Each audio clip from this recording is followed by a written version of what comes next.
Okay देखें तो first lecture में हमने स्टार्ट किया हुआ था करंट इलेक्ट्रिसिटी। पहले हमने देखा कि यार इलेक्ट्रिसिटी के लिए हमें क्या चाहिए, मेन जो टारगेट है हमारा दैट इज चार्ज। तो पहले हमने डिस्कस किया था कि what is charge, which type of charge it is possible. So पहले हमने चार्ज के बारे में पूरा डिस्कशन किया हुआ था। फिर उसके बाद हमने देखा कि स्मॉलेस्ट यूनिट है चार्ज का, वो एक एटम के अंदर रहता है, दैट इज इलेक्ट्रॉन। और फिर हमने चार्ज के बारे में बात की कि चार्ज कैसे काउंट करते हैं, मतलब नंबर ऑफ इलेक्ट्रॉन से चार्ज को देखते हैं। फिर हमने क्वांटाइजेशन वर्ड की बात की। क्वांटाइजेशन वर्ड का मीनिंग क्या होता है? Can anyone explain quantization? when the substances are very small और जिनकी यूनिट से मल्टीप्लिकेशन करनी पड़ती है या फिर इंटीग्रल मल्टीप्लिकेशन करनी पड़ती है, तब यस, क्वांटाइजेशन होता है। Very good very good. Quantization का मीनिंग ये है कि एक fix number of multiples. Okay so सही है। लाइक मुझे कोई चीज डिफाइन करना है, सपोज number of student है, तो number of student cannot be 4.5 or 3.5 like that. It has to be a natural number. So that means we can see the smallest unit of number is number of student is 1, and it will be in the integral multiple of that part. So that thing is called quantization. फिर उसके बाद हमने बात की how the charge can be transferred, different sections of transfer of charge. Okay. फिर हमने बात की okay now what is actually current. Current कैसे डिफाइन किया हुआ है हमने?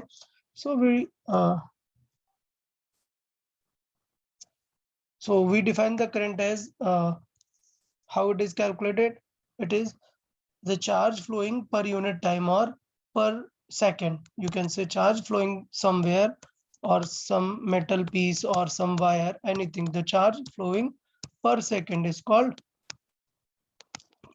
our current. मतलब एक सेकंड में कितने चार्जेस गए उसी को हम बोलेंगे क्या? करंट। ओके सो कैसे फाइंड करते हैं? टेक अ स्पेसिफिक टाइम और उस पे फिर हम सॉल्व कर सकते हैं, चार्ज अपॉन टाइम से करंट को निकाल सकते हैं। एंड टाइम कैसे किस यूनिट में होना चाहिए? सेकंड्स में होना चाहिए। ये थोड़ा सा या पॉइंट याद रखना है। फिर हमने क्वेश्चंस देखे थे थोड़े से, सो आई गेस क्वेश्चंस ओके। फिर हमने फ्लो ऑफ चार्ज पे बात की थी कि किन पे फ्लो हो सकता है चार्ज या नहीं। कंडक्टर, इंसुलेटर, सेमीकंडक्टर्स क्या होते हैं, ये हमने बातें की थी। और फिर हमने स्टार्ट किया हुआ था सोर्सेज ऑफ करंट। तो मैंने बताया था कि यार सोर्सेज ऑफ करंट में हमें कौन सा सिर्फ पढ़ना है? Direct current. डायरेक्ट करंट में भी, उसमें भी हमें कौन से पढ़ना है? Sales and battery. ओके या तो आज के लेक्चर का हमारा स्टार्ट रहेगा पॉइंट कि सोर्सेज ऑफ जो ये हैं हमारे एनर्जी करंट सोर्स, वो क्या है? हमारे सेल एंड बैटरी हैं। बट सेल एंड बैटरी हमें क्या चीज प्रोवाइड करते हैं? चार्ज को फ्लो ऑफ चार्ज प्रोवाइड कराते हैं। तो फ्लो ऑफ चार्ज पढ़ने के लिए हमें एक टर्म पढ़ना चाहिए जो कि आगे हमें बहुत यूज होगा, potential. So before going to the battery हमें एक टर्म पढ़ना रहेगा, क्या? पोटेंशियल। ओके पोटेंशियल, इसे V से रिप्रेजेंट करते हैं या फिर वोल्टेज V बोलते हैं। पोटेंशियल और वोल्टेज V से रिप्रेजेंट करते हैं। सो ये क्या है एग्जैक्टली इसका यूज क्या है वो पहले हमें समझना है, ठीक है? मतलब बहुत ही सिंपल सी बात है। आप देखें, आप एक बहुत ही सिंपल सा आइडिया देखें। क्या सपोज ये एक पाइप है और आपने इस पे लिक्विड ऐसे फिल कर दिया, एक थिक लिक्विड ऐसे फिल कर दिया। क्या ये लिक्विड फ्लो कर पाएगा क्या पाइप में इस तरफ से इस तरफ? अगर आप कुछ भी नहीं करोगे उसे फ्लो नो करेगा सर। क्या? नहीं। फ्लो कराने के लिए आपको इधर से क्या करना पड़ेगा? इसे प्रेशर अप्लाई पुश करना करना पड़ेगा। पड़ेगा, प्रेशर अप्लाई करना पड़ेगा। सो इससे एक आइडिया लगता है यार कि सोचो इधर से भी कोई पर्सन प्रेस कर रहा है, इधर से भी कोई पर्सन प्रेशर अप्लाई कर रहा है, तो क्या लिक्विड फ्लो कर पाएगा क्या? नहीं सर नहीं। तो ये श्योर है कि जो ज्यादा प्रेशर लगा रहा होगा वहीं से लिक्विड फ्लो होगा। क्लियर? सो अगर प्रेशर 1 ज्यादा है प्रेशर 2 से, सो लिक्विड किस तरफ फ्लो करेगा? प्रेशर प्रेशर 2 के डायरेक्शन में। हाँ, राइट साइड 2। के डायरेक्शन पे।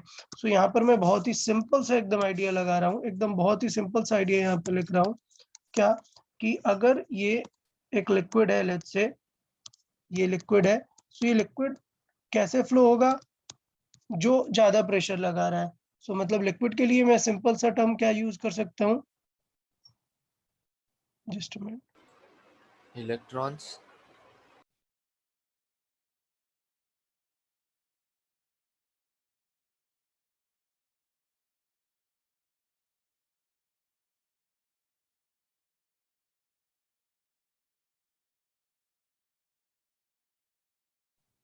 ओके हाँ।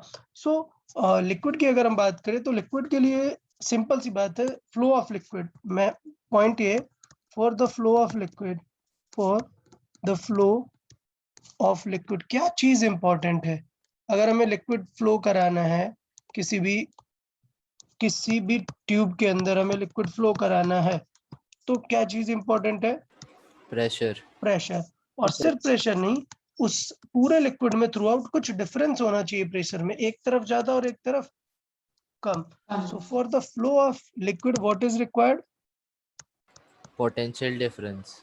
ना अभी क्या बोल रहा हूँ, तुम कहाँ पहुंच गए। प्रेशर में डिफरेंस। प्रेशर डिफरेंस क्या चाहिए, pressure difference.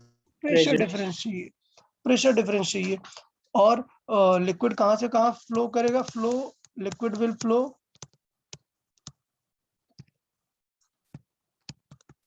from high pressure to low pressure. So liquid will flow from high pressure to low pressure.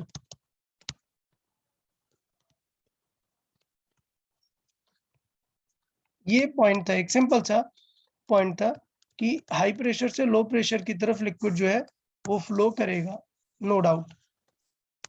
Okay, तो इसका मतलब ये हुआ कि for the flow of liquid हमें क्या चाहिए, प्रेशर डिफरेंस चाहिए।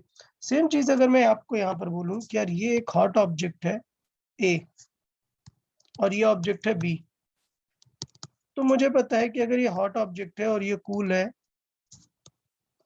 तो इन दोनों के बीच में टेम्परेचर यानी हीट ट्रांसफर होने लगेगी। तो वो क्या होगी, यहाँ पर हीट कैसे ट्रांसफर होगी, सर हीट तब तक ट्रांसफर होगी जब तक वो इक्विलिब्रियम पे नहीं आ जाती। Very good. हीट कब तक ट्रांसफर होगी, जब तक कि वो कैसे नहीं आ जाते, इक्विलिब्रियम। दोनों सेम टेम्परेचर पे ना। एग्जैक्टली दोनों सेम टेम्परेचर पे नहीं आ जाते। तो इसका मतलब ये है कि क्या कंडीशन होगी, क्या कंडीशन होगी कि इन दोनों के बीच में हीट ट्रांसफर होगी, जब तक कि दोनों का टेम्परेचर सेम नहीं हो जाता। इसका मतलब अगर टेम्परेचर डिफरेंस है तभी तो इनके बीच में हीट ट्रांसफर होगी ना। कब हीट Yes, रुक sir. जाएगी, यस, हीट कब स्टॉप हो जाएगी, whenever T1 and T2 are equal. equal. So that means I can say कि for the flow of heat, what is the necessary condition? A difference between the pressure. Difference between the Pressure, Pressure heat. heat, temperature. temperature. So for the flow of heat, what is required?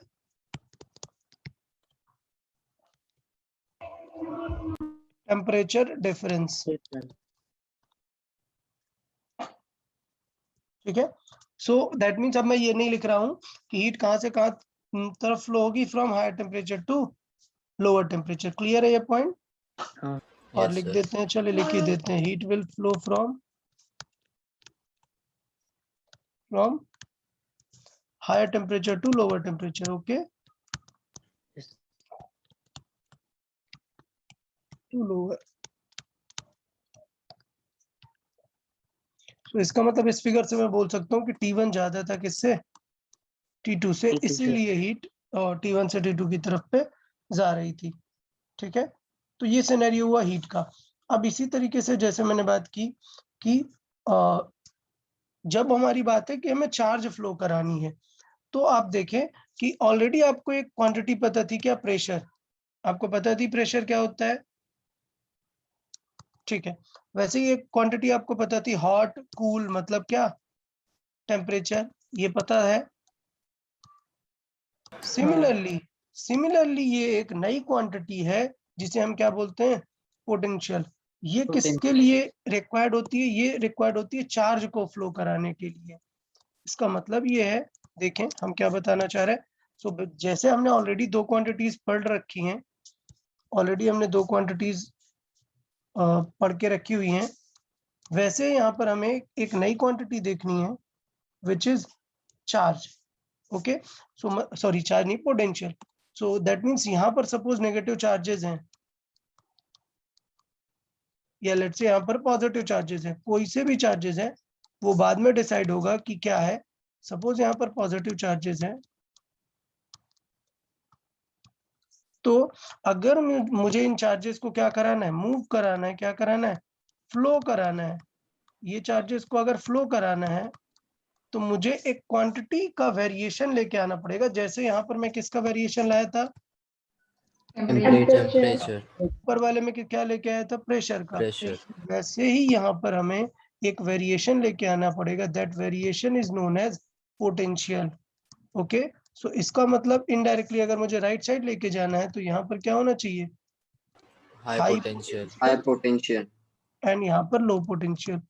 तो अभी मैं लिख रहा हूँ कि potential क्या होता है, बट पहले मैं डिफाइन कर रहा हूँ कि क्यों चाहिए पोटेंशियल।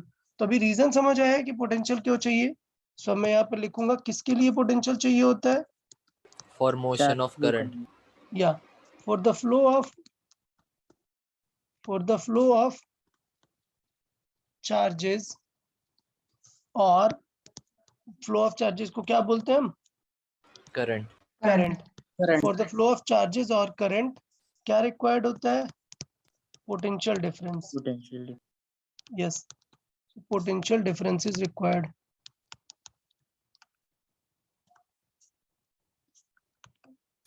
सो आई गेस अभी आप गेस कर सकते हैं इस चीज को कि किस तरीके से हमने फ्रेम की हुई हैं चीजों को, दोनों को रिलेट किया हुआ है।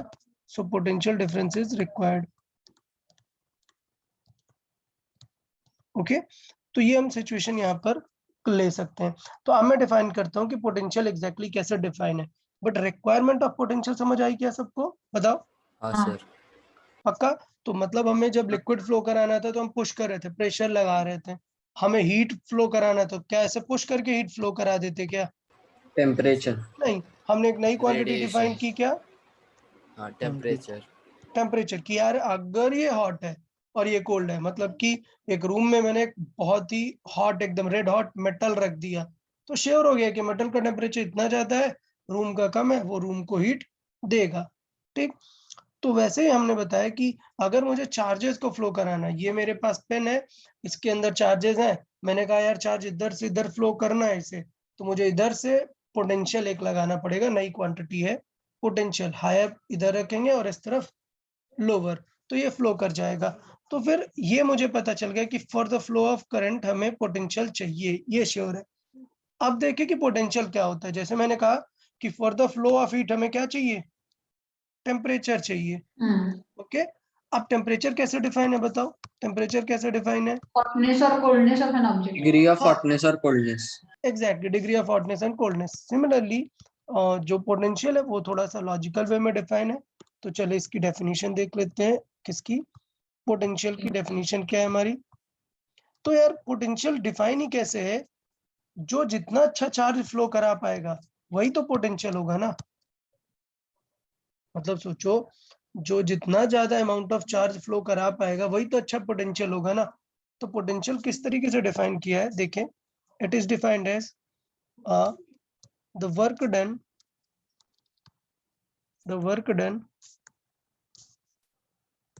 in moving a unit charge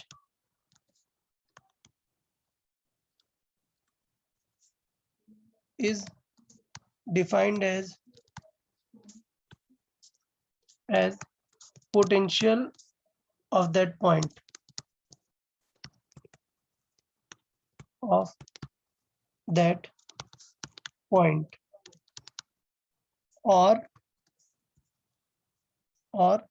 potential difference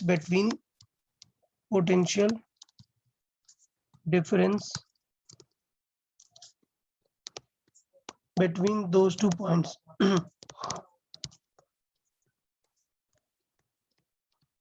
those points. Okay, so इसका मतलब ये हुआ कि बहुत ही सिंपल सा आइडिया है। क्या, सपोज आपने ये एक पॉइंट लिया यहाँ पर ए और यहाँ पर बी और एक चार्ज लिया, क्या, एक प्लस क्यू चार्ज ले लिया, और इस प्लस क्यू चार्ज को हमें क्या किया, हमने ए से बी तक मूव कराया। हमने क्या किया, इस प्लस चार्ज को कहां से कहां तक मूव कराया, ए से बी ए से बी तक। तो यार ऐसे चार्ज खुद तो नहीं चला जाएगा ना यार, चार्ज तो एक मास जैसा कुछ पार्टिकल है, तो कुछ तो हमें एफर्ट लगाना पड़ेगा। वो जो वर्क करना पड़ेगा वही किसके फॉर्मेट में डिफाइन किया हमने, पोटेंशियल या फिर पोटेंशियल डिफरेंस। क्या, कि पोटेंशियल का अगर हम फॉर्मूला देखें पोटेंशियल, तो क्या हो जाएगा, potential will be W work done.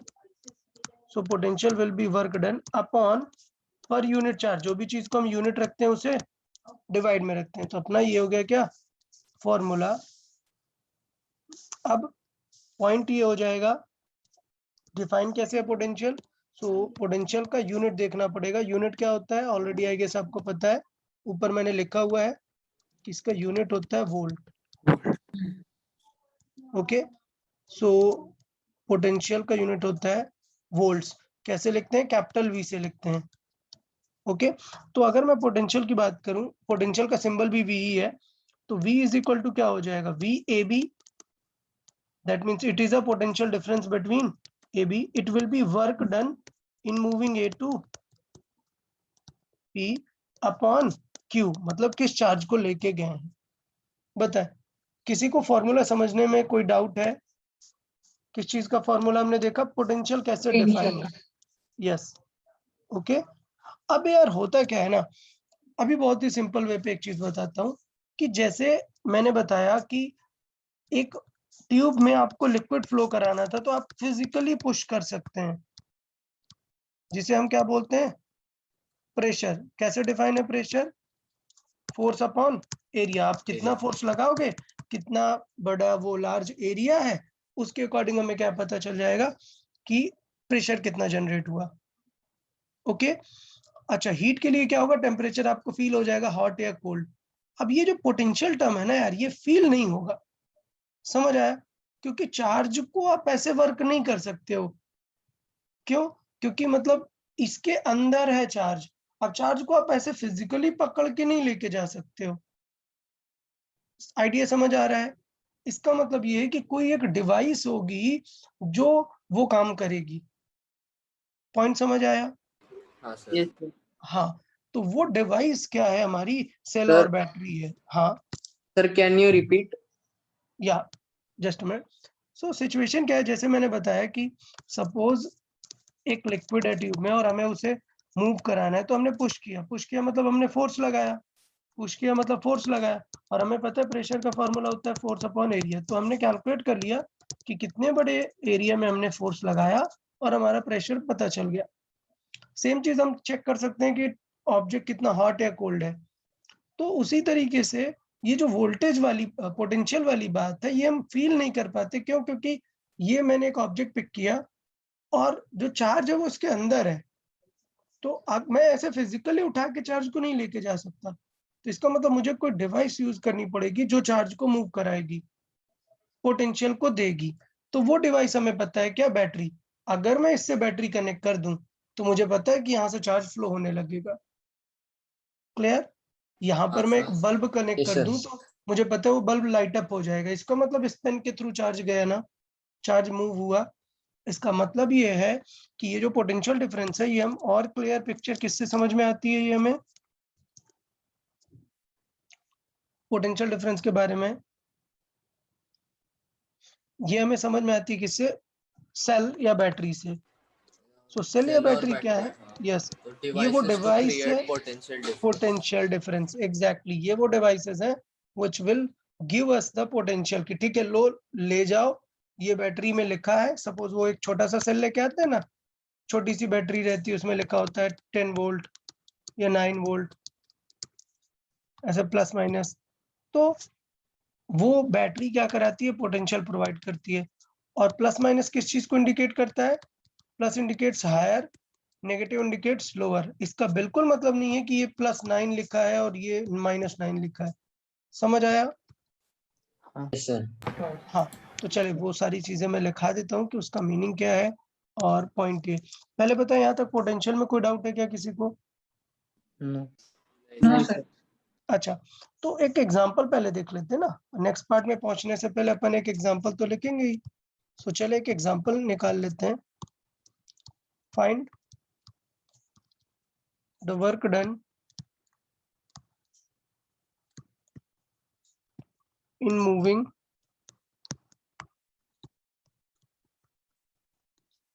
moving 10 to the power 20 electrons from plus 40 volts to plus 60 volt position। समझ आया क्वेश्चन? सो ट्राई करें, चलो एवरीवन ट्राई करें।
Okay, very good everyone, very good, बहुत ही सही। सो very good, Tanaya, Gautam, Yashraj, Aditi, Harshvardhan, very good. So like everyone has got the correct answer. I guess it's very simple mathematics. क्या हमें पता है V is equal to क्या होता है W upon Q. So then W is equal to क्या हो जाएगा V into Q. अभी पॉइंट पे यार थोड़ा सा गड़बड़ है, क्या कि मुझे वर्क डन फाइंड करना है ना। सो V क्या लोगे, 40 लोगे या 60 लोगे?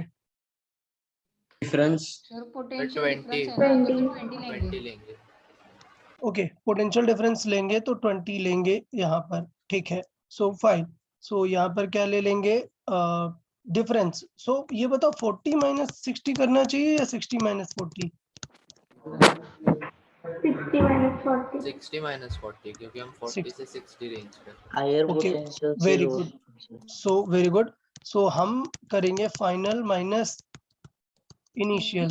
सो मैं इसे चेंज करूंगा कि ये V मतलब होता है एक्चुअली डेल्टा V, क्या चेंज इन पोटेंशियल, ठीक है। सो ये टर्म मत भूले कि कभी भी अगर ऐसे चेंज वाला दिया है तो आपको क्या करना चाहिए, final minus initial into Q। तो अभी काम बन गया, फाइनल माइनस इनिशियल ये हुआ 60 माइनस 40 इज इनटू, अभी क्या हुआ ये चार्ज कितना हो जाएगा 10 to the power 20 इलेक्ट्रॉन्स है। So number of electrons into charge of 1.6 होगा सर बस। यस।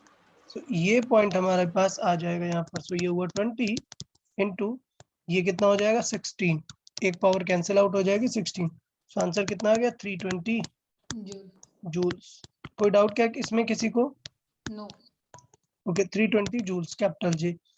यार अभी ये बताओ इसमें हम एक चीज इग्नोर कर रहे हैं, हम एक चीज इग्नोर कर रहे हैं। आप हाँ, ये सर। बताओ क्या इलेक्ट्रॉन 40 से 60 ऑटोमेटिक जा सकता है क्या, या फिर मतलब हमें सच में वर्क करना ही पड़ेगा? चेक करते हैं, चेक करते हैं कि क्या इलेक्ट्रॉन ऑटोमेटिक जा सकता है या हमें फिर वर्क करना पड़ेगा। समझ आ रहा है? तो मुझे पता है कि ये हायर पोटेंशियल है, लेट्स से हाई है, और ये क्या है लोअर पोटेंशियल है। अब बताओ सर हाँ पूछें। अपने आप जाएगा ना, क्योंकि इलेक्ट्रॉन हमेशा लोअर से हायर जाता है। हाँ एग्जैक्टली। सो पॉइंट यहाँ पर ये है कि इलेक्ट्रॉन जो है वो नेगेटिव है ना, तो वो किसके तरफ जाता है? पॉजिटिव की तरफ जाता है। तो अभी अननोविंगली हमने इस क्वेश्चन पे कुछ भी सोचा नहीं है, हमने इस क्वेश्चन पे कुछ भी थॉट नहीं दिया है और हमारा आंसर आ गया है। लेकिन ऐसा हर बार नहीं होगा, एक सिंपल सी मिस्टेक हो सकती है, मैं वो आपको टारगेट करके बताना चाहता हूँ। सो मैं आपको पहले कुछ चीजें यहाँ पर बताना चाहता हूँ इम्पोर्टेंट करके। क्या बताना चाहते हैं कि हमें पहले समझना है कि टर्म दिया हुआ होता है positive terminal and negative terminal. So जहां पर लिखा हुआ है क्या पॉजिटिव टर्मिनल, उसको हम मानते हैं क्या हायर। मतलब कभी भी हो अपना जो हायर वोल्टेज है उसे हम हमेशा कैसा लिखेंगे? पॉजिटिव। पॉजिटिव। सो अपने हायर पोटेंशियल को हम क्या लिखेंगे? पॉजिटिव। फिर हम अपने लोअर पोटेंशियल को क्या लिखेंगे? नेगेटिव। समझे? सो ये हमने लिखा इसे लोअर पोटेंशियल को। समझे कि यार अगर मैंने यहाँ पर एक तरफ लिखा है पॉजिटिव, एक तरफ लिखा है मैंने पॉजिटिव, ये हो गया हमारा, या लेट से एक प्लेट दे दी मैंने जिसे मैंने क्या दे दिया पॉजिटिव, इसका मतलब ये प्लेट क्या है हायर है, और एक प्लेट दे दी जिसे मैंने क्या कर दिया नेगेटिव। सो ये लोअर हो गया। सो ये हो गया हायर पोटेंशियल और ये हो गया लोअर पोटेंशियल। ठीक है, या मैं इस तरीके से प्रॉपर ही लिख देता हूँ, मैं यहाँ पे लिख देता हूँ ये हो गया हमारा हायर टर्म और ये हो गया lower.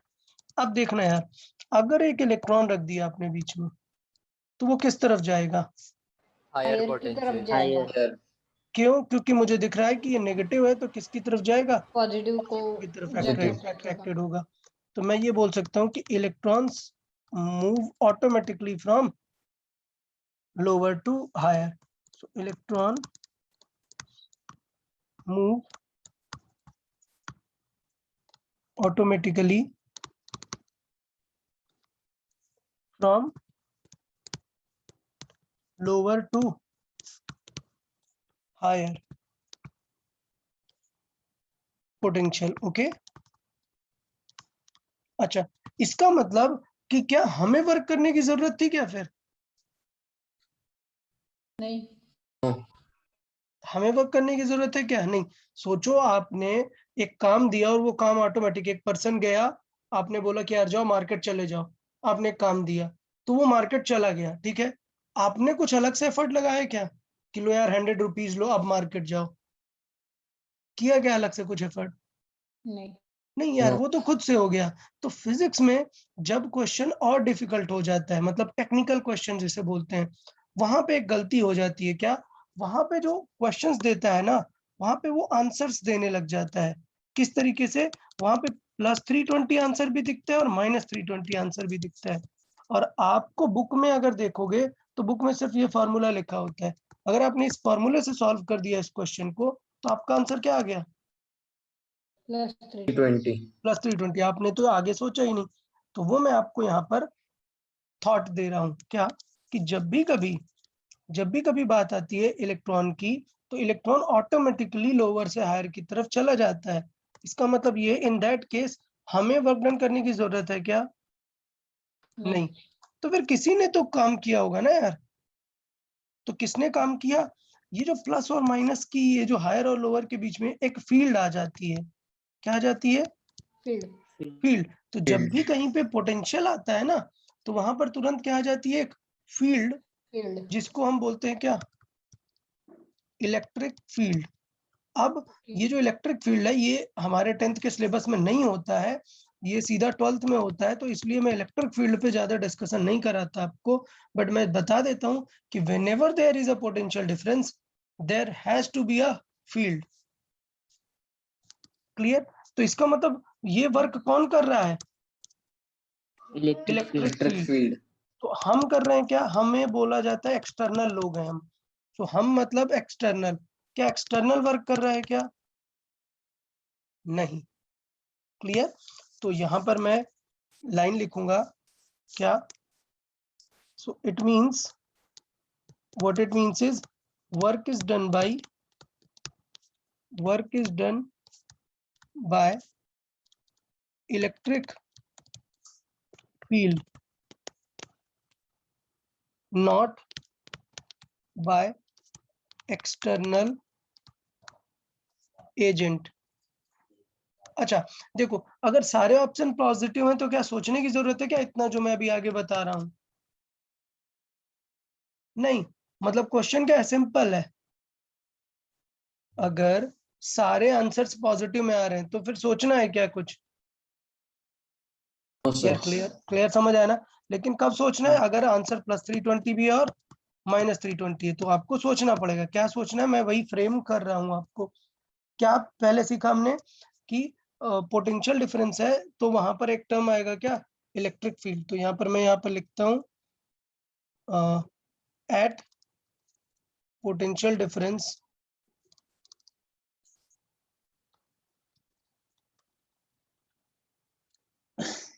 There is electric field. Clear? Yes हाँ, तो इलेक्ट्रिक फील्ड क्या है? ऐसा कोई अलग सी चीज नहीं है। इलेक्ट्रिक फील्ड ऐसा है जैसे मैंने ग्रेविटेशन बताया था कि एक मास है और इस मास को क्या करेगा, ये अट्रैक्ट कर लेगा ना। तो ये ऐसा मैजिक कैसे अट्रैक्ट कर लेगा? तो उसको डिफाइन करने के लिए हमने बताया कि यार इसके पास एक इनविजिबल क्या है, ग्रेविटेशनल फील्ड फील्ड है। तो वैसे ही किसी चार्ज के पास हम क्या बोलते हैं, क्या है उसके पास? Electric field. इलेक्ट्रिक फील्ड है। तो टेंशन मत लेना, जब अपन 12th पे जाएंगे तो हम चार्जेस को बहुत डीप स्टडी करेंगे, तब हम उसकी इलेक्ट्रिक फील्ड के बारे में पढ़ेंगे। अभी इलेक्ट्रिक फील्ड को पढ़ने की जरूरत नहीं है। तो आइडिया समझ में आया कि इलेक्ट्रिक फील्ड वर्क कर रही है। तो क्या हम कर रहे हैं क्या? नो नहीं। तो यहाँ पर जो लाइन आती है वो ये आती है, क्या? Work done by electric field, उसका आंसर पॉजिटिव आता है। But work done by external agent, मतलब हम लोग एक्सटर्नल टाइप बन जाते हैं, वो क्या आएगा? नेगेटिव आएगा। तो इसका मतलब प्रीवियस क्वेश्चन में वर्क डन जो पूछा हुआ है, क्या बोला है क्या कि वर्क डन बाय फील्ड बताओ? नहीं, वर्क डन मतलब हम लोग का वर्क डन पूछा होता है। तो क्या आंसर आएगा इसमें? 0। ए 0 -320, मतलब हम नहीं कर रहे हैं, फील्ड कर रही है। फील्ड तो कर रहा है। ये साइन सिर्फ ये बताता है कि भाई कोई तो कर रहा है ना, हम नहीं कर रहे हैं। नेगेटिव ये बताता है यार हम नहीं कर रहे हैं। तो नेगेटिव का मतलब होता है we will get this work.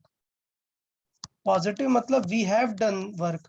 Negative मतलब we have got this work done by someone else. Okay, हाँ, तो वैसे मैंने वर्क में ये बताई थी ये लाइन, बट अगर किसी को अभी डाउट है तो मैं यहाँ पे लिख देता हूँ कि पॉजिटिव वर्क मतलब क्या होता है। Done by us. Done by us. या positive work means it's done by us,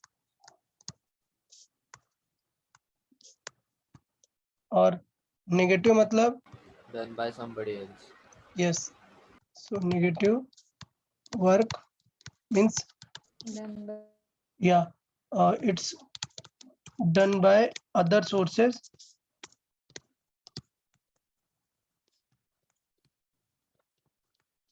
so we have got this work। Sir work और एनर्जी, वर्क मतलब बेसिकली टर्म है यहाँ पर energy. So we have got this work. या sir अगर इस question में उस क्वेश्चन ने पूछा कि हमारा वर्क क्या है तो वो माइनस में होगा। हाँ, वही वर्क डन बाय अस जब नहीं बोला होता है so work done by us ही निकालना होता है। सो एक्चुअल फैक्ट, या मैं बोलूँ फैक्चुअल आंसर होना चाहिए -320, बट कई बार बुक्स में ऑप्शन ही नहीं देता है। तो अब समझ जाओ कि ठीक है, पक्का वर्क डन बाय फील्ड वगैरह पूछ रहा होगा। अगर नेगेटिव नहीं दिया तो सोचने की जरूरत नहीं है, अगर दिया है तो सोचना है वहां पर। अच्छा, ये था इलेक्ट्रॉन की बातें। इसका मतलब पॉजिटिव चार्ज के साथ क्या होता होगा? Just opposite.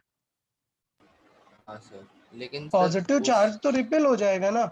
हाँ, तो लेकिन मैं सर क्या उस केस करता हूँ, में भी इलेक्ट्रॉन्स ही मूव करेंगे ना, नहीं प्रोटॉन्स थोड़ी। इलेक्ट्रॉन्स मूव करेंगे, but let's say question electrons का है ही नहीं। क्वेश्चन ये वाला है ही नहीं कि वायर के अंदर मूव हो रहा है। क्वेश्चन इज लाइक कि एक प्रोटॉन आपने ऐसे रख दिया एयर में। अब प्रोटॉन को मूव करा रहे हो।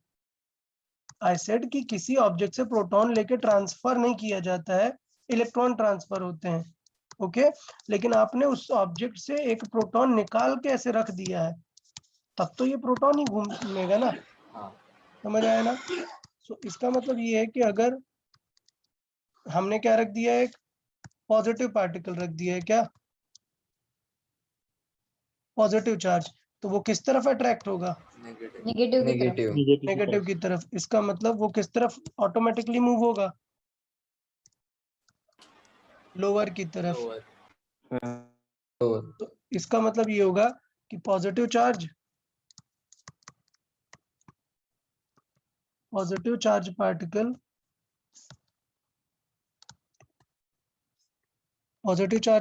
moves automatically towards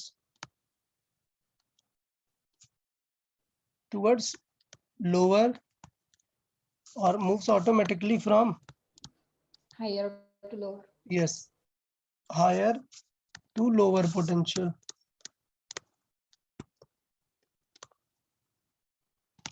ओके, तो इसका मतलब क्या हो जाएगा कि यहाँ पर जैसे हम देखें, इसका मतलब इस केस में वो किस तरफ जाएगा, हायर टू लोअर जाएगा, तो वर्क डन उसका अकॉर्डिंगली पॉजिटिव होगा और नेगेटिव होगा।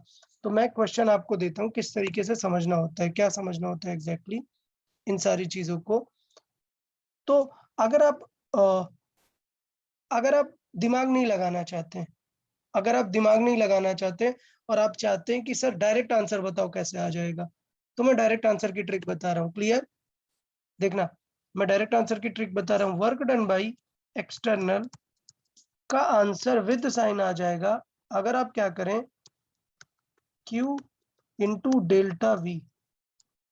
ठीक, Q इंटू डेल्टा V में दोनों को कैसे रख दो, विद साइन रख दो। ये कैसे रख दो, विद साइन। तो फिर सर हमारे क्वेश्चन में -20 आएगा इंस्टेड ऑफ। एग्जैक्टली, और ये रख दो क्या, V final minus V initial. अगर आपने ये किया तो बस भूल जाओ, कोई टेंशन नहीं है, आपको डायरेक्ट आंसर आ जाएगा। तो ये मैंने डायरेक्ट शॉर्ट ट्रिक बता दी कि यार आंसर कभी भी गलत नहीं आएगा, work done by external thing. और अगर आपको चाहिए तो लॉजिक मैंने आपको समझा ही दिया। बताएं, दोनों चीजें समझ आई, लॉजिक समझ आया? हाँ सर। हाँ, और एग्जाम में डायरेक्ट करने के लिए भी आ गया। तो इसका मतलब ये हुआ कि प्रीवियस जो आंसर था वो मैं यहाँ पे बोलूंगा कि ये थोड़ा सा इनकरेक्ट था। मैं ऐसे बोलूंगा, नॉट करेक्ट, और it's not up to the mind mark. Maybe सारे ऑप्शंस पॉजिटिव दिए हैं, then you need not to think about it. Clear? लेकिन अगर प्लस और माइनस दिए, then you need to be careful कि कैसे आंसर आता है। सर या सर लेकिन ये तो work done by electric field था ना, तो फिर यानी वो करेक्ट ही होगा। नहीं, किसी ने कहा नहीं ना वहां पर कि work done by electric field निकालना है, कहा क्या? The question is just find out work. Question ने जस्ट बोला कि find out the work. Question में ये कहा ही नहीं कि इलेक्ट्रिक फील्ड का वर्क फाइंड करना है। तो इसलिए मैं बोल रहा हूँ कि क्वेश्चन जब भी कभी ऐसा होता है तो हमेशा हमें क्या फाइंड करना होता है, Work done by external. External find करना होता है। बट इफ क्वेश्चन में माइनस साइन प्लस माइनस में माइनस नहीं दिया हुआ है, तो फिर हमारी मजबूरी है कि फिर हमें डायरेक्टली प्लस सॉल्व करना पड़ेगा। ओके, बट अगर कभी भी प्लस है और माइनस भी अवेलेबल है और कुछ नहीं बोला कि find the work done by electric और एक्सटर्नल, तो हमेशा क्या फाइंड करना है, एक्सटर्नल ही फाइंड करना है। कोई एक्सप्लेनेशन नहीं होगा और आप एग्जाम में गलत कराओगे क्वेश्चन, स्पेशली एनटीएससी में। एनटीएससी इवन लेवल 2 पे एक बार क्वेश्चन भी आया हुआ है और उस पे क्लेम भी था कि ये क्वेश्चन में क्लियर बोला ही नहीं है। सो ये याद रखना है कि जब भी बोला नहीं है, हम समझते क्या है उसे, एक्सटर्नली चाहिए। एक्सटर्नल ही चाहिए होता है। क्योंकि इलेक्ट्रिकल का वर्क डन ऐसे कभी पूछता ही नहीं है ना, वो हाइपोथेटिकल पॉइंट है electric field. So basically work done हमसे पूछेगा कि यार हमें कितना करना पड़ेगा वर्क डन। हाँ, ओके, तो इससे काम बन जाएगा। देखना, तो अभी एग्जांपल देखेंगे ना, तुरंत समझ आ जाएगा। क्या find work done by external force to move 240 or to move 10 to the power 21 electrons from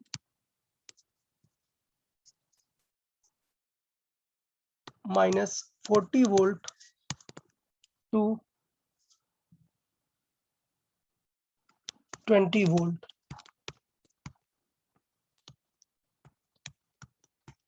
okay ये क्वेश्चन है. सो रुके मैं सॉल्व करता हूँ इसे, जस्ट मैं एक्सप्लेन करता हूँ, आप टेंशन मत ले. सो मैंने क्या बताया, work done by external, exact answer आ जाएगा अगर मैं क्या करूँ. ऐसा एग्जिस्ट करता है. हाँ एग्जिस्ट करता है. हाँ सर, -960 वोल्ट्स. हाँ माइनस चलेगा, माइनस वोल्ट एग्जिस्ट करता है. कैसे करता है मैंने पहले भी बताया. प्लस और माइनस का सिर्फ क्या सिग्निफिकेंस है, higher and lower. Higher and तो समझना मैंने यहाँ पे एक बैटरी लगा दी, ठीक है, और मैंने ये बैटरी लगाई 40 वोल्ट की, सॉरी 60 वोल्ट की मैंने बैटरी लगाई.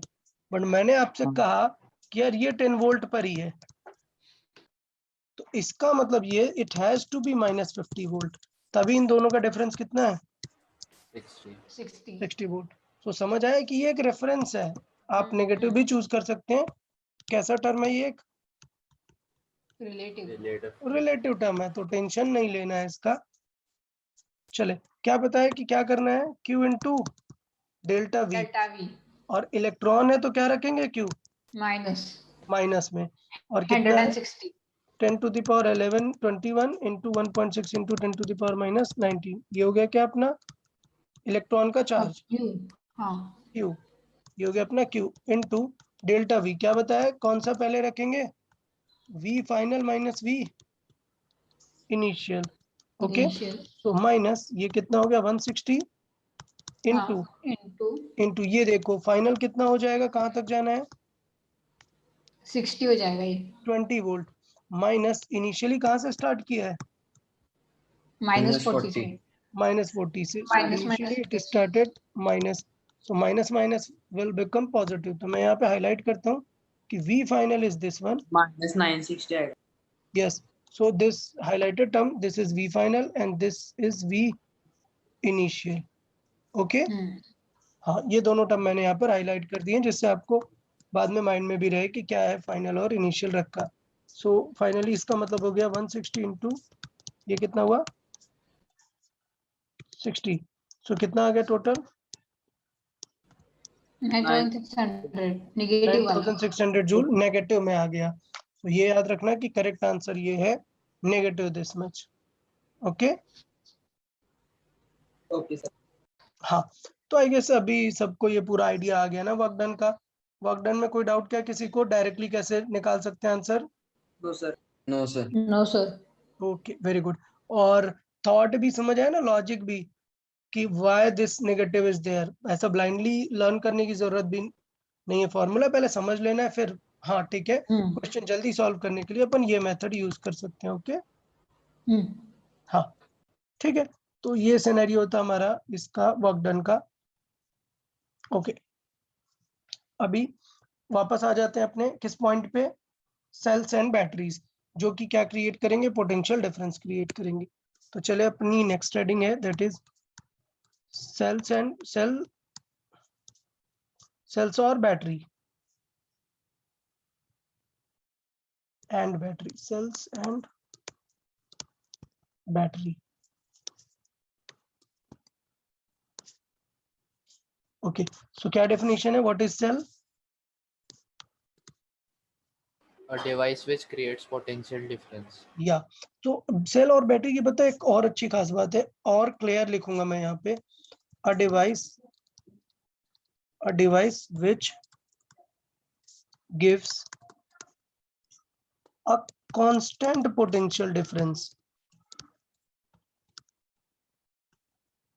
Potential difference. मतलब समझना, एक टर्म बहुत ही इंपॉर्टेंट है, मैं हाईलाइट करूंगा, कांस्टेंट। इसका मतलब क्या है? इसका मतलब ये है कि जो हम बोलते हैं ना कि बैटरी डिस्चार्ज हो रही है, तो डिस्चार्ज होती जाएगी लेकिन क्या चीज नहीं बदलेगी अपना? Constant potential difference. हाँ, इसका मतलब वो जो आप कोई सा भी एक सेल वगैरह लेते हैं ना, ऐसा ऊपर एक कैप बना होता है, ऐसे थोड़ा सा एक्स्ट्रा, ये ऐसा सेल लेते हैं ना एक, हाँ वो पॉजिटिव। सो ये पॉजिटिव रहता है, ये नेगेटिव रहता है।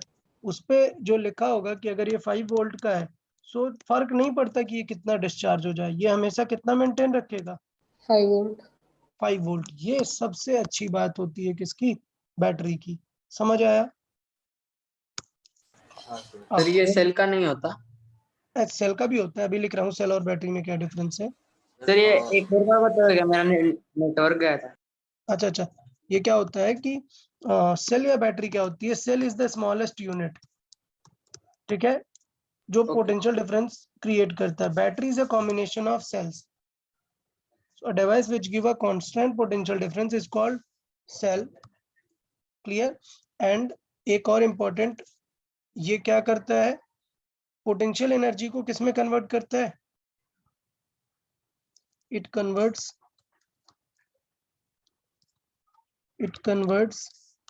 potential energy into, sorry, it converts chemical energy, into electrical energy.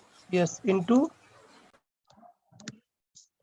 it converts chemical energy into electrical energy.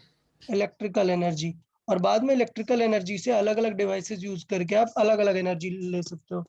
Bulb use करके लाइट एनर्जी यूज कर सकते हो, हीटर यूज करके हीट एनर्जी यूज हीट कर सकते हो। एनर्जी। तो मल्टीपल टाइप की, स्पीकर लगा के साउंड एनर्जी। मतलब मल्टीपल एनर्जी के लिए आपको अलग अलग डिवाइस यूज करना पड़ेगा। बट ये क्या करता है? केमिकल एनर्जी को इलेक्ट्रिकल में कन्वर्ट कर सकता है। और बैटरी और सेल में क्या डिफरेंस है? तो हम बोलेंगे क्या कि battery is a combination of multiple cells. समझ आया? मतलब cell is the smallest unit, so battery means battery is a combination of cells, combination of cells, comma, cell being the smallest unit, cell being a smallest unit, okay, smallest unit. So मुझे लगता है ये clear है यहाँ तक। अच्छा, अब होता क्या है कि ये जो सेल है ये करता क्या है? ये पोटेंशियल लगा के चार्ज को मूव कराता है। क्या करता है?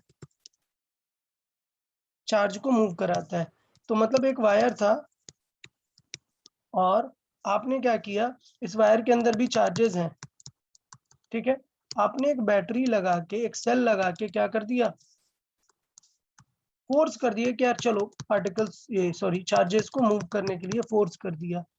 तो बेसिकली हम इसका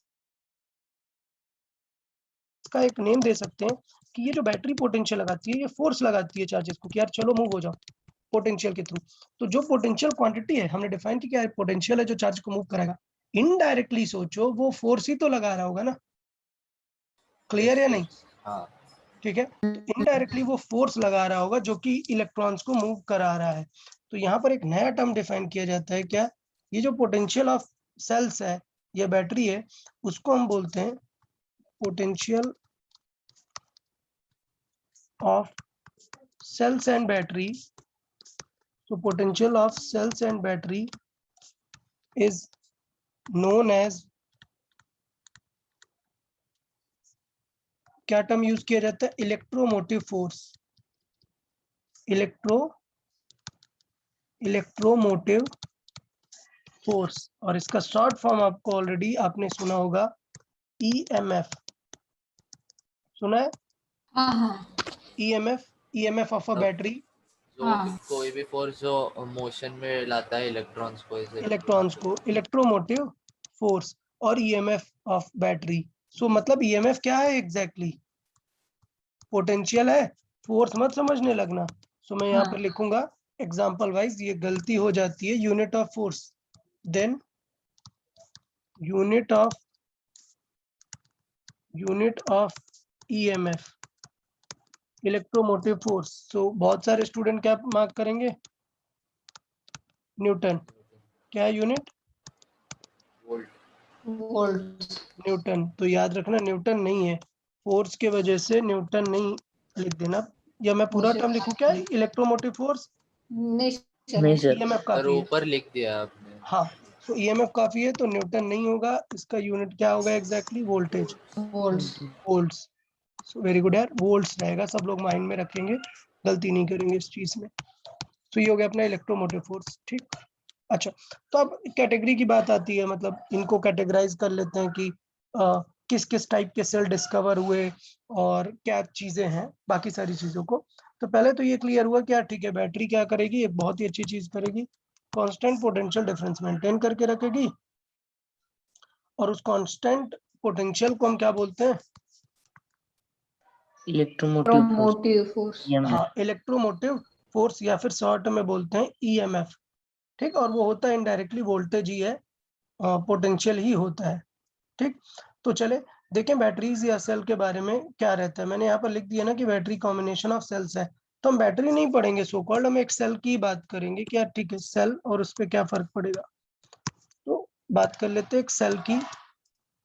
अगर एक सेल की बात करें हम, तो एक सेल को दो पार्ट पे, दो मेजर पार्ट पे डिस्ट्रीब्यूट किया गया, और दोनों के अपने अपने बेनिफिट्स हैं, दोनों के अपने ड्रॉबैक्स हैं। ठीक, तो समझना है कि क्या है। अगर हम बात करें तो इन्हें दो सिंपल वर्ड्स में कैसे लिखा गया है? पहला लिखा गया है प्राइमरी प्राइमरी सेल्स, से दूसरा सेकेंडरी। Secondary cells. तो पहला है प्राइमरी सेल्स, दूसरा है अपना सेकेंडरी सेल्स। और इन्हें किस कैटेगरी पे प्राइमरी और सेकेंडरी लिखा हुआ है? एनीवन? प्राइमरी मतलब क्या होगा? प्राइमरी सेल्स क्या है? जो रिचार्ज नहीं किया हुआ है। Okay, so it is designed to be used once. It is designed to use once, मतलब यूज एंड थ्रो वाली टाइप की चीज है। इसका हाँ, मतलब क्या हुआ? एक बार यूज। या इसका मतलब ये हुआ कि नॉट रिचार्जेबल है ये। Clear? So basically it is not rechargeable. ये क्लियर समझ आया? प्राइमरी सेल्स में हमने किनको रखा हुआ है? Yes sir. तो कभी कभी टर्म यूज किया जाता है कि यार ऐसा क्यों हुआ, तो इसका मतलब ऐसा इसलिए हो रहा होगा कि आपने जो भी केमिकल रिएक्शन देखी होगी, आपको पता होगा। जैसे मैं एक बहुत ही सिंपल, बहुत बड़ी कोई रिएक्शन नहीं है, एक सिंपल सा आइडिया सिर्फ दे रहा हूँ। क्या सपोज आइस से वाटर बना रहे हो, तो क्या वाटर से भी आइस बना सकते हो? हाँ, बिल्कुल। सो इसका मतलब ये है कि आइस फॉर्मेशन एक कैसी प्रोसेस है? फिजिकल। नहीं, फिजिकल सेकेंडरी। टर्म हम देना चाह रहे हैं रिवर्सिबल प्रोसेस। ओके। उसे रिवर्स ले सकते हैं। अब कोई प्रोसेस बताए irreversible? Burning paper. Suppose burning of x. लिंग ऑफ फूड। बहुत सारे प्रोसेसेस हैं। सपोज मिल्क से आपने पनीर बना लिया है, तो वापस पनीर से मिल्क बना लोगे क्या? नहीं। नहीं। नहीं। तो इसलिए टर्म ये भी यूज करते हैं कई बार ऐसे डिफाइन करने के लिए कि state any 2 or 3 differences between these. तो इसका मतलब ये है कि प्राइमरी सेल्स में जो केमिकल रिएक्शन है वो रिवर्सिबल नहीं है। क्लियर? Yes so sir. इसका मतलब केमिकल रिएक्शंस और chemical reaction inside is not reversible. इसका मतलब ये रिवर्सिबल नहीं है तो वो रिटर्न वापस नहीं आएगा। बस ये पॉइंट है उनके कहने का। मतलब जबकि सेम चीज क्या होगा, इसका अपोजिट हो जाएगा। तो यहाँ पे मुझे फिर से लिखना पड़ेगा, ये सब एक बार फिर से लिख लेते हैं। It is design to use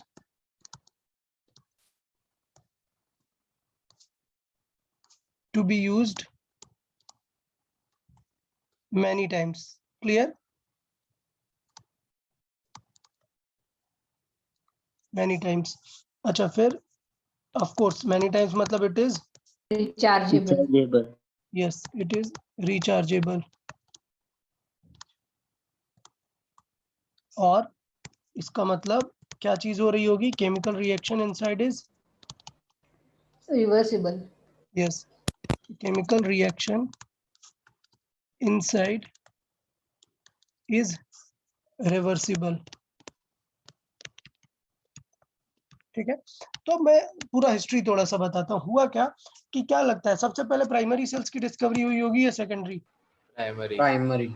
of course, primary, बिल्कुल नाम से क्लियर लग रहा है कि पहले क्या डिस्कवरी हुई, प्राइमरी। primary, तो प्राइमरी सेल में पहले क्या यूज करते थे, लिक्विड यूज किया करते थे, क्योंकि केमिकल मतलब दिमाग में सीधा क्या जाता है, लिक्विड्स, है ना। तो पहले जब इनिशियल डिस्कवरीज चल रही थी, सो पहले डिस्कवरीज में सबसे पहले हमने क्या यूज किया था, लिक्विड्स को। ठीक है, उस पे केमिकल्स चीजें एक्सप्लोर किया और बनाया, वो मैं आगे एक्सप्लेन करूंगा। उसके बाद टेक्नोलॉजी थोड़ी बढ़ गई, तो इस चीज को लिक्विड की जगह हमने ड्राई फॉर्मेट में भी रिएक्शन कराना सीख लिया। तो लिक्विड की जगह अब ये सेटअप कैसा हो गया, dry, ड्राई हो गया। ड्राई। उसके बाद बात आई कि यार चलो थोड़ा सा रिचार्जेबल वाला रिएक्शन ढूंढते हैं। तो ड्राई से पहले, ड्राई आने से पहले ही पहले लिक्विड था, ठीक, फिर लिक्विड में ही रिचार्जेबल वाला सर्च किया हमने, फिर उसको ड्राई वाला सर्च किया, और अभी रिसेंट एज में तो रिचार्जेबल ड्राई भी आने लग गए हैं, जो कि लिथियम आयन बैटरी है हमारी हाँ, मोबाइल वाली। हाँ, तो मतलब ये है कि सारा कुछ डिपेंड करेगा कि आप केमिकल रिएक्शन कौन सी यूज कर रहे हैं। अच्छा, इसको मतलब आप ऐसा नहीं पूछना कि सर अब आप बताओ कि मतलब लिथियम आयन में और क्या डालते होंगे, मतलब अब ये कंपनी टू कंपनी वेरी करता है ना। हमें सिर्फ एक केमिकल थॉट दिया गया है कि ठीक है ये ऐसा होता है, कंपनी टू कंपनी उसका साइज कॉम्पैक्ट करने के लिए, ज्यादा कैलिबर बढ़ाने के लिए कुछ तो जुगाड़ करते ही होंगे ना। तो यार वो मेरे को भी नहीं पता है, वो अपन नहीं डिस्कस कर सकते। हम सिर्फ क्या डिस्कस करेंगे, बेस lithium फ्रेम क्या ion है, देख हाँ कि कैसे काम करती हैं ये चीजें। ओके, तो हाँ, कुछ एग्जांपल्स हैं और फिर हम थोड़ा सा उन्हें डिस्कस करेंगे कि क्या क्या रहता है। तो एग्जांपल लिख लेते हैं अपन। प्राइमरी सेल्स के एग्जांपल है, जो मतलब सबसे पहले सेल बने थे, साइंटिस्ट के नेम पे थे, क्लियर। तो सबसे पहला साइंटिस्ट के नेम पे जो था, एग्जांपल्स लिख लेते हैं ऐसे, एग्जांपल साइंटिस्ट के नेम पे थे वोल्टाइक, उनका नेम था वोल्टाइक। सो उनके नेम पे ये सेल दिया गया, नेम उन्हें वोल्टाइक सेल। ओके, तो ये पहला सबसे पहले क्या था, ये सबसे पहला वाला प्राइमरी सेल था। डन, हाँ। हाँ। उसके बाद नेक्स्ट आया डेनियल सेल, जो कि बिल्कुल इनके जैसा था, सिर्फ एफिशिएंसी में चेंज था। क्या, डेनियल सेल efficiency में change, चेंज था। तो अपन डेनियल वगैरह नहीं पढ़ेंगे, हम सिर्फ पढ़ेंगे कि वोल्टाइक कैसे काम किया था। ओके, उसके बाद फिर आया बहुत ही अच्छा वाला, क्या, लेक्लैंसे। ये तीनों साइंटिस्ट के नेम है। ओके, okay, लेक्लैंसे सेल, लेक्लैंसे, लेक्लैंसे सेल इस समय वाला है, रिसेंट वाला है, जिसे क्या बोलते हैं हम, ड्राई सेल। ओके, सर मतलब ये अभी अभी हुआ होगा, अभी भी नहीं, इतना भी नहीं ऐसा। ये जो छोटी सी बैटरीज आती है ना रिमोट वगैरह में, नियरली 20 ईयर्स हो गए इनको, अभी भी 20 क्या 30 हाँ, ईयर्स हो गए होगा ड्राई मतलब सेल्स को। 85-90 के आसपास। 90s के अराउंड आए हुए थे। अभी इसमें देखें अगर हम, तो इसमें था ये क्या है, lead acid battery, lead acid, आप समझ गए, लेड वो मटेरियल है हाँ और उसके वो साथ एक एसिड यूज करते हैं। आगे अपन एक्सप्लेन करेंगे, तो अभी टेंशन मत लेना, अभी मत क्वेश्चन पूछना लेड एसिड बैटरी क्या है, अभी हम पढ़ेंगे इसे, ठीक है। और फिर अभी जो रिसेंट वाला है ड्राई जिसे कर सकते हैं, वो क्या है, lithium ion, lithium ion battery.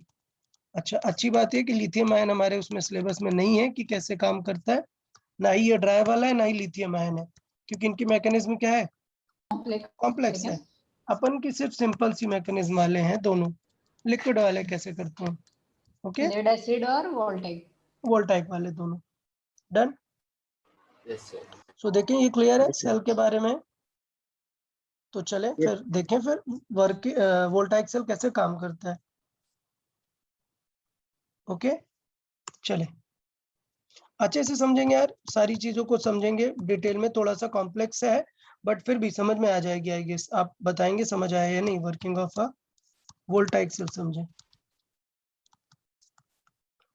तो इन सारे चीजों की स्टार्टिंग जो हुआ वो बहुत ही रैंडम एक्सपेरिमेंट से होता है। ठीक, बहुत ही रैंडम एक्सपेरिमेंट। मैं बताता हूँ वो एक्सपेरिमेंट क्या था। एक्सपेरिमेंट था और इस एक्सपेरिमेंट के बाद डिस्कवरी हुई और फिर हम सेल पढ़ेंगे कि क्या होता है। वो एक्सपेरिमेंट ये था, वो साइंटिस्ट के ऊपर डिपेंड करता है कि यार इतना कॉम्प्लेक्स कैसे सोचा उन्होंने ऐसे दो लिक्विड लिए। ठीक, लिक्विड के बीच में एक वायर से एक बल्ब कनेक्ट कर दिया। ओके, और सोचो ये बल्ब अगर ग्लो करने लग गया, इसका मतलब क्या श्योर हो गया? Transfer of electrons. यस, इसका मतलब ये कंफर्म हो गया। मैं मान लेता हूँ ये क्या है अपना, ये वायर है। ठीक है, सो ये वायर है और अगर बल्ब लाइट अप हुआ, इस तरफ लिख लेते हैं वायर को। सो ये मान लेते हैं अपना वायर है और अगर ये बल्ब लाइट अप हुआ मतलब कि ये बल्ब ग्लो करना शुरू किया। सो अगर ये बल्ब लाइट अप हुआ सो इसका मतलब ये कि करंट फ्लो कर गई, ट्रांसफर ऑफ चार्ज हो गया वहां पर। समझ आया? सो यहाँ पर इसका मतलब क्या हुआ, अगर लाइट अप हुआ so there must be flow of electrons. Clear? Electrons, और इलेक्ट्रॉन्स का फ्लो मतलब करंट। तो यार ऐसे कैसे हो गया, मतलब ऐसे कैसे हो जाएगा? तो कुछ स्पेसिफिक कंडीशन में ही होगा ना। ये समझ आया? सो उन्होंने ट्रायल किए, बहुत सारे ट्रायल किए और फिर उन्हें ऐसा कुछ मिला कि यार ये काम बन गया। क्लियर? तो वो क्या था, किस सिचुएशन पे उनका ये काम बन गया वो हम देख लेते हैं। तो उन्होंने क्या लिया, इस तरफ इधर पे लिया हुआ एक जिंक मेटल। क्या लिया हुआ? Zinc metal. अच्छा, उन्होंने बहुत सारे मेटल के साथ एक्सपेरिमेंट किया तब ये कंक्लूजन निकल के आया। ये पॉइंट समझ आ रहा है ना? ऐसा नहीं है कि अब तुम ये क्वेश्चन पूछोगे सर जिंक ही क्यों लिया। अरे भाई जिंक नहीं लिया, बहुत सारे मेटल को ट्राई किया उन्होंने, बाद में उनको ये कंक्लूजन इन मेटल्स पे मिला। यहाँ पे क्या यूज किया? Copper metal. तो लेफ्ट पे जिंक और इधर पे कॉपर मेटल, और इन्हें एक सोल्यूशन पे रखा, मतलब ऐसे नहीं नॉर्मली होने लग गया। इन्हें क्या रखा, एक सोल्यूशन में रखा। तो जिंक वाले के साथ जिंक का सल्फेट सोल्यूशन यूज किया। सो यहाँ पर आपने केमिस्ट्री में ZnSO4 यूज किया और यहाँ पर समझ गए क्या यूज किया होगा? CuSO4। ठीक, सो ये यहाँ पर CuSO4 यूज किया और वो बल्ब जल गया। ऐसा नहीं कि उन्हें डायरेक्ट पता चल गया, after even thousands of experiment वो कंक्लूड किए होंगे कि यार ये ऐसा हो गया। इसका मतलब ये है कि ये दो मेटल मिलके क्या कर सकते हैं, करंट फ्लो करा सकते हैं। तो ये एक परफेक्ट केमिकल रिएक्शन निकल के आई जो हमें क्या दे सकती है, करंट के फ्लो को दे सकती है। ये एक्सपेरिमेंट समझ आया? हाँ सर। हाँ ओके, तो इससे ये पता चला क्यों ऐसा हुआ। पहले रीजन देख लेते हैं। रीजन क्या था? रीजन क्या था इन दोनों मेटल्स के ये रहने का? तो रीजन था इलेक्ट्रॉन एफिनिटी, इलेक्ट्रॉन को अट्रैक्ट करने की पावर के बारे में बात थी। तो कंक्लूजन ये निकल के आया, बाद में उन्हें ये पता चला कि copper attracts electrons stronger than zinc। Clear ना? तो इससे क्या रिजल्ट समझ में आया, क्यों ऐसा हो गया कि पक्का, क्योंकि यहाँ पे कुछ आपने नहीं लगाया ना, यहाँ पे हमने कोई डिवाइस लगाई क्या? कुछ नहीं, बट इलेक्ट्रॉन ऑटोमेटिकली फ्लो हो रहे हैं। तो इससे ये पता चला कि इलेक्ट्रॉन फ्लो हो रहे हैं कहाँ से, कॉपर की तरफ। 2 कॉपर। यस, सो इसका मतलब यहाँ से रिजल्ट आया कि यार इलेक्ट्रॉन फ्लो हो रहे हैं किसकी तरफ, कॉपर की तरफ। कॉपर की तरफ। ओके, तो ये हमें यहाँ से पता चला इलेक्ट्रॉन कॉपर की तरफ फ्लो हो रहा है क्योंकि कॉपर इलेक्ट्रॉन को ज्यादा अट्रैक्ट कर रहा है। तो कन्वेंशनल करंट हम इस तरफ बोल देंगे, बट वो बाद में बोलेंगे, उसका हमें मतलब नहीं है, पहले हमें ये समझ आया। तो हमें रीजन समझ आया क्या? हाँ सर। Yes sir. अच्छा, अब बात कर लेते हैं कि देखें क्या केमिकल रिएक्शन हो रही है। ठीक है, सो पहले हमने एक्सपेरिमेंट देखा कि क्यों वहां पर करंट आ गई, फिर हमने देखा कि यार what is the main cause, और अब हम यहाँ पर देखेंगे क्या केमिकल रिएक्शन, क्या केमिकल रिएक्शंस, क्या केमिकल रिएक्शंस हो रही हैं। तो बहुत ही सिंपल सी बात हो रही होगी, क्या देखना क्या हो रहा होगा, कॉपर इलेक्ट्रॉन को अट्रैक्ट कर रहा है ना, कॉपर क्या कर रहा है, इलेक्ट्रॉन को Attract अट्रैक्ट कर रहा है।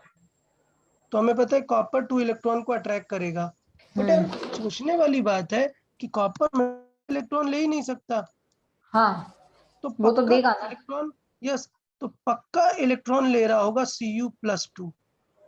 इसलिए सिर्फ मेटल डालने से काम नहीं बन रहा था, ये liquid main sulphate important use था। किया।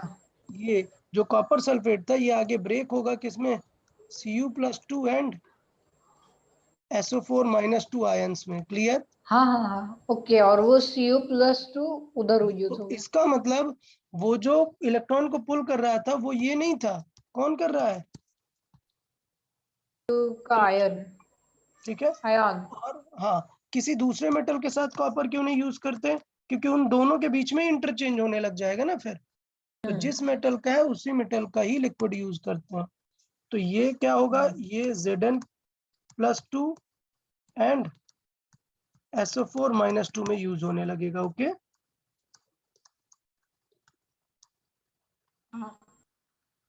ये यहाँ पर सिचुएशन थी। अब वापस आ जाते हैं, तो इसका मतलब कॉपर ने 2 इलेक्ट्रॉन पुल कर लिए, यहाँ पर मैं Cu+2 को बोलूंगा, इसने 2 इलेक्ट्रॉन पुल किए, तो ये कॉपर मेटल बना लेगा ना। ये क्या है, ये आयन है, ये क्या है, आयन है, ये कहाँ था, उस लिक्विड में था। तो लेकिन अब ये सॉलिड मटेरियल बन जाएगा ना, तो ये क्या करेगा, ये इस मेटल प्लेट से स्टिक कर जाएगा। तो ये कॉपर क्या है, सॉलिड मटेरियल है, क्या है ये, सॉलिड। Solid material.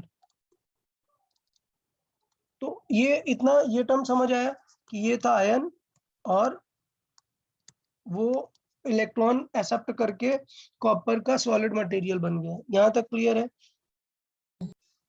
अच्छा, तो केमिस्ट्री में इस केमिकल रिएक्शन का एक नेम भी है, जब भी कोई चीज इलेक्ट्रॉन लेती है तो उस प्रोसेस को क्या बोलते हैं, रिडक्शन। रिडक्शन। वेरी गुड यार, वेरी गुड, बहुत ही बढ़िया यार। सो इस रिएक्शन को क्या बोलते हैं, रिडक्शन। रिडक्शन। और जब छोड़ देता है तो ऑक्सीडेशन। हाँ, so it is called reduction reaction, या जस्ट रिडक्शन बोलते हैं, रिडक्शन। सो बेसिकली ये जो टर्म होते हैं, यहाँ पर हम कुछ टर्म्स डिफाइन करेंगे कि ये जो लिक्विड होता है इसे हम क्या बोलते हैं,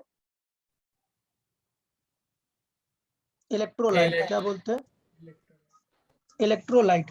तो यार यहाँ पर मैं लिख देता हूँ कि वो जो लिक्विड है, लिक्विड जो कि क्या होता है, आयंस में डिसोसिएट होता है, उसे क्या बोलते हैं, इलेक्ट्रोलाइट। इलेक्ट्रोलाइट। ये मैं लिखा देता हूँ अभी, पहले यहाँ पर देख लेते हैं, इलेक्ट्रोलाइट। और ये जो मेटल है इसे क्या बोलते हैं, इलेक्ट्रोड। हाँ, तो इसका मतलब ये है कि रिडक्शन किस वाले इलेक्ट्रोड पे होता है, कॉपर पे। ठीक, ये बस अभी समझ लेना है, सिर्फ केमिकल रिएक्शन है, अभी मैं ये दोनों लिखा रहा हूँ। अच्छा, जिंक का क्या हो रहा होगा, 2 इलेक्ट्रॉन दे रहा होगा। लूज डोनेट करेगा, कर रहा है।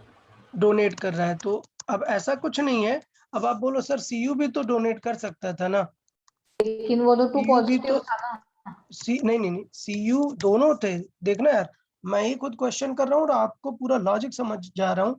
एक्सपेरिमेंट का थॉट क्या था कि यहाँ पर देखो मेरे पास Zn भी है और Zn+2 भी है है। यहाँ पर Cu है और Cu+2 भी है, हाँ, लेकिन मैं ये क्यों बोल रहा हूँ कि Zn इलेक्ट्रॉन देगा, क्यों? क्योंकि Cu स्ट्रॉन्गर है ना। एग्जैक्टली तो ये याद रखना है कि ये थॉट आपके मन में डाउट आना चाहिए था कि अवेलेबल ये भी है और अवेलेबल ये हाँ भी है। लेकिन वो सर मोर यही point है। इलेक्ट्रोनेगेटिव। ये मोर इलेक्ट्रोनेगेटिव है, ये हाँ इलेक्ट्रॉन अट्रैक्ट कर लेगा, तो इसलिए रिएक्शन इस तरीके से होगी। सो इसलिए ये Yes. रीजन को मैं स्टार लाइन दे रहा हूँ। ठीक, ये माइंड में रखना कि ये रीजन है जो ये बताएगा कि कॉपर पे रिडक्शन होगा और जिंक क्या करेगा, इलेक्ट्रॉन देगा। तो वो जो जिंक था इलेक्ट्रोड में, मतलब क्या था, सॉलिड मटेरियल। जो जिंक क्या था, सॉलिड मटेरियल। यार आप लोग को दिख तो रहा है ना, मैं बहुत ही स्मॉल लिखने का ट्राई कर रहा हूँ यहाँ पे। हाँ हाँ दिख रहा है। दिख रहा है। अच्छा ठीक है, वेरी गुड है, सॉलिड मटेरियल दिख रहा है। सो ये Zn क्या बना लेगा, +2 बना लेगा और 2 इलेक्ट्रॉन एक्स्ट्रा आ जाएंगे। तो ये जो इलेक्ट्रॉन लूज कर दिया, इस प्रोसेस को क्या बोलते हैं, ऑक्सीडेशन। ऑक्सीडेशन। अच्छा यार बेटा, कुछ लोग अभी कंफ्यूज होंगे कि मैं केमिस्ट्री पढ़ा रहा हूँ या फिजिक्स पढ़ा रहा हूँ।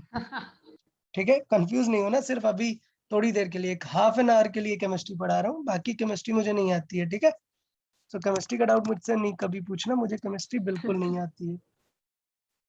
ठीक है, तो ये सिचुएशन हुआ, तो मैं पहले वो 2 नेम लिखा देता हूँ जो मैं भी बोल रहा था। क्या नेम है वो, एक है इलेक्ट्रोलाइट और इलेक्ट्रोड। इलेक्ट्रोलाइट। हाँ। चले बताएं, अभी जस्ट मैंने बताया इलेक्ट्रोलाइट क्या होता है, The liquid which dissociates into into ions. Ions. Very good यार, सबको समझ आया। हाँ नहीं सर। हाँ, तो इलेक्ट्रोलाइट्स क्या है, liquid which dissociates into ion. So liquid which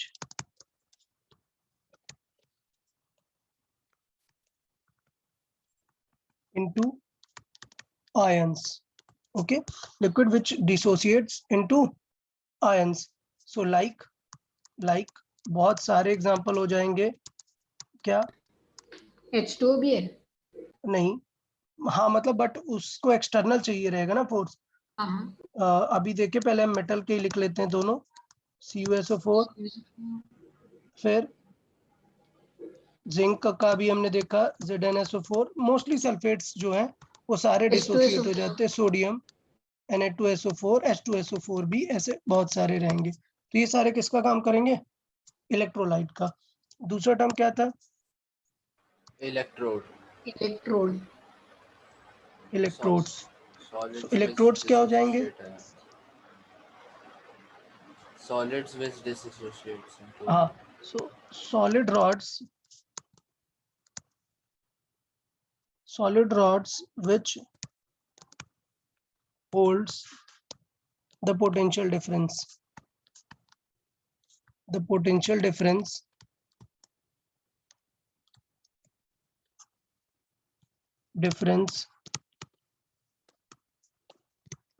and create or accepts ions. So basically electrode ही एक्सेप्ट कर रहे हैं या फिर क्रिएट कर रहे हैं। तो ये वाला क्या कर रहा है, एक्सेप्ट कर रहा है। क्यों, क्योंकि सॉलिड मटेरियल क्रिएट हो रहा है, ये क्या कर रहा है, एक्सेप्ट कर रहा है, और ये क्या हो रहा है, डिसोसिएट हो रहा है। ओके, तो ये हो गया अपन के इलेक्ट्रोड्स दोनों। और ये सिनेरियो, तो अभी तक हमने सिर्फ क्या डेटा गैदरिंग की है, वर्क ऑफ नहीं यार, वर्किंग ऑफ वोल्टाइक सेल में अभी हमने क्या देखा हुआ है, वर्किंग ऑफ वोल्टाइक सेल में सबसे पहले हमने कंपोजिशन देखा है कि चल क्या रहा है वोल्टाइक सेल में। क्लियर, अभी बात कर लेते हैं कि एग्जैक्टली काम कैसे करता है, कैसे पूरी ये एनर्जी देता है, और क्यों गड़बड़ है, क्यों अच्छा नहीं है ये, इसकी क्या प्रॉब्लम है। तो ये अभी मैं बता देता हूँ तुरंत। क्या हुआ, यहाँ पर मुझे पता है ये 2 हमने ले लिए, ठीक। अच्छा, यहाँ पर हमें क्या होने वाला है, ऑक्सीडेशन, और उधर और यहाँ होगा पे रिडक्शन। ठीक है, यहाँ पे हुआ रिडक्शन, चलो सही है। हमने क्या किया हुआ है, यहाँ पर एक इलेक्ट्रोड डाला हुआ है। अच्छा, अभी क्या होगा, ये मैं इसे बहुत ही ऐसा थिन बना देता हूँ, नहीं, और 2 फिगर बनाने चाहिए क्या, या रहने दे, पहले यहाँ पर समझ लेते हैं। सॉरी, 2 फिगर बनाना बेटर रहेगा। ये था पहला सेटअप, ये क्या हुआ, सेटअप। अभी क्या चाहिए होता है कि यार सॉल्ट खत्म होने लगता है, लिक्विड में सल्फेट क्या होने लगता है, खत्म होने लगता है। तो एक्चुअल सेल में जब देखा गया कि यार तुरंत एफिशिएंसी गिर जा रही है, तो उन्होंने देखा कि एक हमें कुछ चाहिए जो कि उसमें सॉल्ट कंटेंट को क्या करे, बढ़ाना मेंटेन करके रखे। तो इसका मतलब अपार्ट फ्रॉम द इलेक्ट्रोड्स, ये तो इलेक्ट्रोड है, यहाँ पर मैं एक रेजिस्टेंस दिखा देता हूँ। रेजिस्टेंस मतलब कुछ भी लगा सकते हैं, हाँ, यहाँ पे क्या है, कुछ भी लगा सकते हैं आप अपने हिसाब से, बल्ब या कुछ भी। यहाँ पर एक टर्म आता है, इसे बोलते हैं सॉल्ट ब्रिज। क्या, सॉल्ट ब्रिज। तो बेसिकली क्या होता है, यहाँ पे ऐसे कैप लगे होते हैं, तो ऐसा यहाँ पे सॉल्ट गिरता नहीं है, यहाँ पर सॉल्ट होल्ड करके रहता है। जब जरूरत होती है तब धीरे धीरे से सल्फेट निकलता है नीचे की तरफ, तो Na2SO4 इसमें फिल कर दिया जाता है, जो कि डिसोसिएट होगा जब रिक्वायरमेंट होगी। ओके, अच्छा यहाँ पर हमने क्या किया हुआ है, जिंक, ये क्या है, जिंक, और ये जिंक ZnSO4, सल्फेट, ये क्या है अपना, कॉपर और copper copper, sulphate. Copper sulphate. अब देखना यार सेटअप क्या हो रहा है। सेटअप मैंने बताया कि इधर पे क्या हो रहा होगा, इधर पर Cu बन रहा है ना, Cu+2 ने एक्स्ट्रा इलेक्ट्रॉन ले लिया और क्या बनाने लग गया, Cu मटेरियल बनाने लग गया। तो इसका मतलब क्या हो रहा होगा, यहाँ पर मटेरियल एक्यूमुलेट होना स्टार्ट कर देगा ना, समझ आया। हाँ, ये एक्स्ट्रा Cu आ रहा है, क्या है, हाँ मटेरियल बन एक्स्ट्रा Cu जो बन रहा है वो उससे अटैच होने लग जाता है। अब लेकिन आप देखना कि यहाँ पर लिक्विड में क्या पड़ा हुआ है, जिंक पड़ा हुआ है ना, Zn+2। हाँ ठीक, अभी ये जो मटेरियल का Zn है वो और इलेक्ट्रॉन देके क्या बन रहा है, Zn कम होता जा रहा है ना। और पॉजिटिव हो गया। हाँ, तो इसका मतलब ये कि इस लिक्विड में Zn जो है और ज्यादा आता जाता है, बढ़ता ही और ये, जाएगा, हाँ, और ये इलेक्ट्रोड क्या होगा, एकदम थिन होता जाएगा। होता जाएगा।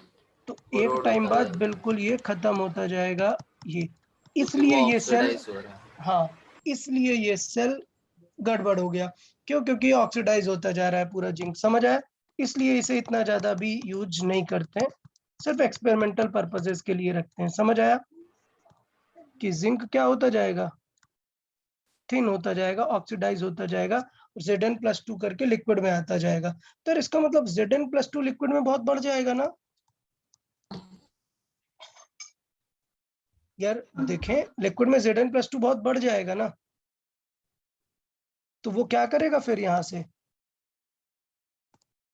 Zn+2 अगर बहुत बढ़ जाएगा तो वो क्या करेगा, यहाँ से सॉल्ट ब्रेक निकल। सॉल्ट को पिक करेगा, पुल करेगा, किसे, सल्फेट को। समझ आया। तो SO4 किस तरफ जाएगा, नीचे की तरफ ड्रॉप होगा। ओके, जिंक वाले साइड में। तो इसका मतलब जो Na2 पॉजिटिव वाला बच्चा है वो किस तरफ आने लगेगा, कॉपर की तरफ। कॉपर की तरफ।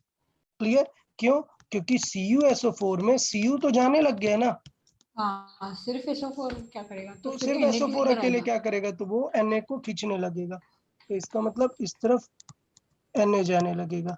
और मैं फिर से बोल रहा हूँ कि ये आपको तुरंत भूल जाएगा, सो ये वाले लेक्चर को रिवाइज करना कंपलसरी है। इस लेक्चर का रिवीजन आपको एक बार कंपलसरी देखना पड़ेगा प्रोसेस, तो समझ आएगा आपको। तो मैं यहाँ पे लिख देता हूँ कि यहाँ पर क्या होगा, Na+ आने लगेगा, जो कि वापस SO4 को बैलेंस करने लगेगा। तो यार अब ये इतना जो मैंने समझा दिया है ये मैं वापस से लिख नहीं सकता हूँ पूरा, तो इस चीज को आपको समझ के ही रखना पड़ेगा कि Zn कन्वर्ट करेगा Zn+2 में और 2 इलेक्ट्रॉन हमें निकाल के देगा। ठीक है, सो इससे क्लियर हो जाएगा कि इलेक्ट्रॉन मूव हो रहे हैं किस तरफ, ये वाले डायरेक्शन में। हायर की तरफ। ठीक है, हाँ, इलेक्ट्रॉन इस तरफ मूव हो रहे हैं। डन। हाँ, तो इसका मतलब ये हुआ कि कौन हायर है, कॉपर। ये हायर है और ये लोअर है। ये चीज यहाँ से क्लियर हो गई। ओके, फिर पोटेंशियल डिफरेंस एक और- कैलकुलेट कैसे करते हैं? यार पोटेंशियल डिफरेंस रिवर्स वाली चीजें हैं। जैसे मुझे आपको चेक करना है, यार बताओ तुम्हारे पास कितना पावर है, मैं चेक कर सकता हूँ क्या,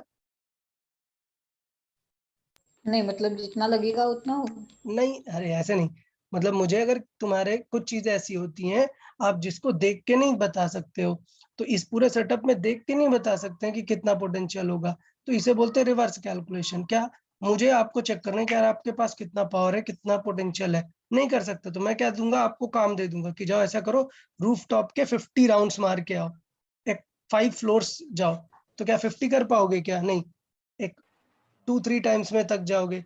एक दूसरे स्टूडेंट को बुलाया, वो 10 टाइम्स करके गया, तो अब मैं रिलेट करूंगा कि यार ये 10 टाइम वाले के पास मैं बोल देता हूँ इतना है, तो फिर तुम्हारे पास इतना है।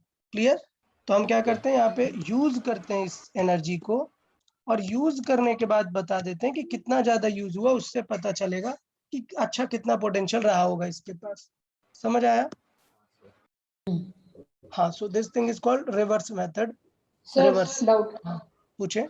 हाँ सर, अगर हमने इधर कोई 2 मेटल्स रख दिए तो फिर ज्यादा इफिशिएंटली वर्क कर सकता है क्या? मतलब हमने इधर जिंक और कॉपर रखा ना, तो फिर कोई ज्यादा हाँ हाँ, वो आगे देखेंगे, वही बताएंगे कि ये मैंने नहीं किया, इसमें से कुछ भी मेरा नहीं है, ये किसका है सब कुछ, वो ये वोल्टाइक सर का है। वोल्टाइक। हाँ, उन्होंने ही बताया कि यार इस पे ये होगा। आगे एक्सपेरिमेंट्स चल रहे हैं, आगे कार्बन, पैलेडियम, प्लूटोनियम कुछ कुछ मिला के बहुत ज्यादा भी क्रिएट कर सकते हैं, तो वो हमारा पॉइंट नहीं है। हमें सिर्फ वोल्टाइक देखना है, चाहिए। हाँ सिर्फ वोल्टाइक वाला समझना है, तो वो समझ लेंगे अपन। अच्छा, ऑक्सीडेशन रिडक्शन ये समझ आया, तो रिडक्शन वाला क्या बन गया, ये पॉजिटिव टर्मिनल और ये नेगेटिव नेगेटिव, टर्मिनल। तो इनके बेसिस पर नेम दे देते हैं अपन। तो ये जहां पे रिडक्शन हो रहा होता है उसको क्या नेम दे देते हैं, कैथोड, और इसे क्या दे देते हैं, एनोड। एनोड। ठीक, अब आप बहुत सारी बुक्स में देखोगे कि कैथोड कैटायंस रिलीज करता है। हाँ एग्जैक्टली, Release केमिस्ट्री वाले कैटायंस और कुछ कुछ बोलते रहते हैं, वो आप anions। समझ जाना, कैटायंस एंड एनायंस। ठीक है, हमें ये पॉइंट रहता है कि इसका रिवर्स कई बार आपको देखने को मिलता है। कई बार आप सुनोगे कि कैथोड को नेगेटिव बोलते हैं, कैथोड को क्या बोलते हैं, नेगेटिव। नेगेटिव, क्योंकि याद है कैथोड रेज हाँ, कैथोड रे एक्सपेरिमेंट। कहाँ से निकलती हैं, वो पॉजिटिव की कैथोड से तरफ जाएंगी ना, निकलती है। हाँ। तो इसका मतलब कि ये नेगेटिव है, तो कुछ लोग कैथोड को नेगेटिव बोलते हैं। तो रीजन क्या है, रीजन उनकी रिएक्शन का है। कैथोड और एनोड किस पे नेम्ड होते हैं, रिएक्शन पे बेस्ड होते हैं, ऑक्सीडेशन, रिडक्शन। रिडक्शन। तो ये वोल्टाइक के लिए सिर्फ ऐसा होता है कि कैथोड और ये इस तरीके से अपन यूज करते हैं, अदरवाइज बाकी बाकी जब आप में तो बैटरी में आएंगे तो बैटरी में उल्टा होता है। क्यों? क्योंकि बैटरी में केमिकल एनर्जी को हम चार्ज करते हैं ऐसे, तो इसका मतलब उसका टर्मिनल किसके अकॉर्डिंग बनेगा, आप जैसा उसे चार्ज करोगे। समझ आया? तो उसमें हाँ। वो रिवर्स रहता है, वहां पे ये रहता है कि ये नेगेटिव रहता है, ये पॉजिटिव।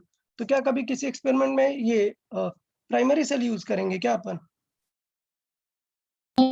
नहीं, इसलिए वहां पर आप हमेशा देखेंगे क्या कि एनोड को पॉजिटिव लिखते हैं और कैथोड को नेगेटिव। क्लियर? यस। तो ये किसके वजह से होता है, केमिकल रिएक्शन के वजह से होता है। तो मैं लिख दूंगा यार यहाँ पे, टेंशन नहीं लेना। प्राइमरी सेल है अगर, तो प्राइमरी सेल में क्या लिखेंगे,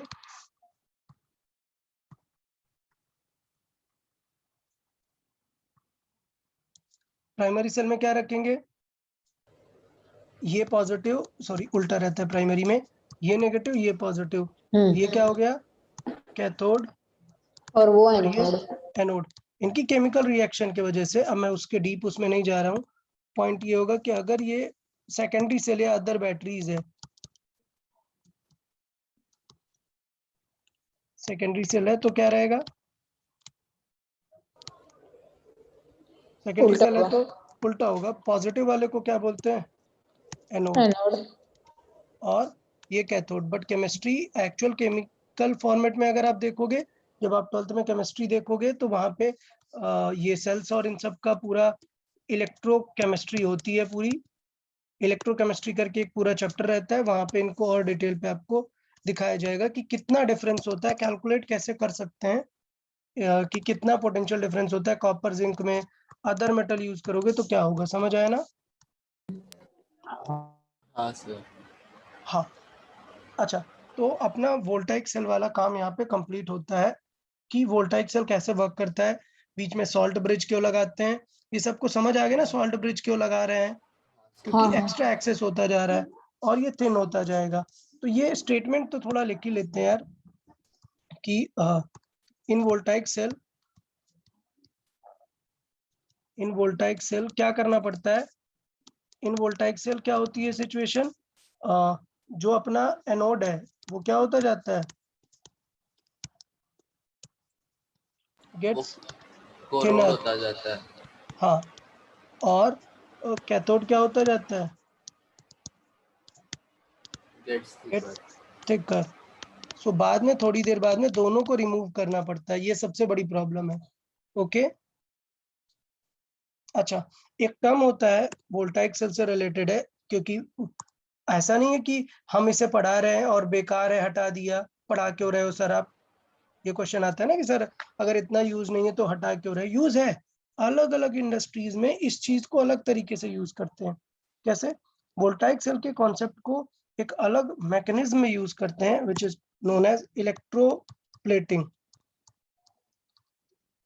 हाँ हाँ, तो कैसे यूज करते हैं? हाँ, वो इलेक्ट्रोप्लेटिंग, कोरोजन अवॉइड करने के लिए। हाँ, कोरोजन अवॉइड करने के लिए। बट बेसिक मतलब मीनिंग क्या है, कोई बताएगा what is exactly sir meaning वो ऑफ इलेक्ट्रोप्लेटिंग? इन रिएक्ट मतलब जो लेस रिएक्टिव मेटल्स होते हैं उनसे कोट करते हैं चीज़ों को, जिसकी वजह से वो कोरोड नहीं होते, ऑक्सीडाइज नहीं होते। हाँ, नहीं, बट इलेक्ट्रोप्लेटिंग की सिंपल सी बात बताएं तो इलेक्ट्रोप्लेटिंग क्या है, रीजन आपको पता है बहुत सारे, मैं सिर्फ लिखूंगा इलेक्ट्रोप्लेटिंग का मतलब क्या है, it is the process of coating, it is a process of coating a desired metal, coating a desired sir metal, हम गैल्वनाइज करते हैं चीज़ों को जब या metal on कोट करते another metal, हैं। अगर सर जिंक के केस में कोई और हायर रिएक्टिव मेटल यूज किया होता तो फिर वो फास्टर कोरोड होता ना, हाँ, बहुत ही। एग्जैक्टली वो डिपेंड करेगा कि कौन सा मेटल अपन वहां पे यूज करेंगे। तो जैसे इलेक्ट्रोप्लेटिंग मतलब क्या है, सिंपल एक प्रोसेस है, क्या, एक मेटल के ऊपर दूसरा कोट करना, क्लियर? हाँ, तो इसका मतलब ये है कि when gold is coated over brass, या फिर या let's say when gold is coated over any metal, okay, gold is coated over any metal,